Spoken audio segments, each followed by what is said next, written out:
Let me give you a quick testimony of what God has done in less than a year. About a year ago, I was experiencing high driving anxiety. Like, I'm talking, I would get in the car and I would think, like, what if I have a panic attack?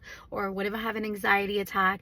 And it just was like a scary thought to get into the car by myself and drive.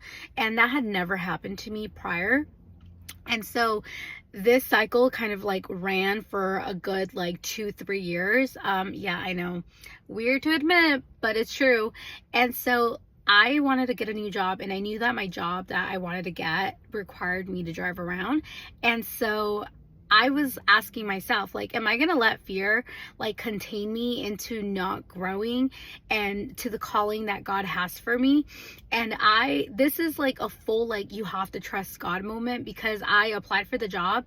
I said, Lord, if I get this job, like, is that you telling me, like, yes, you have to fully trust in me?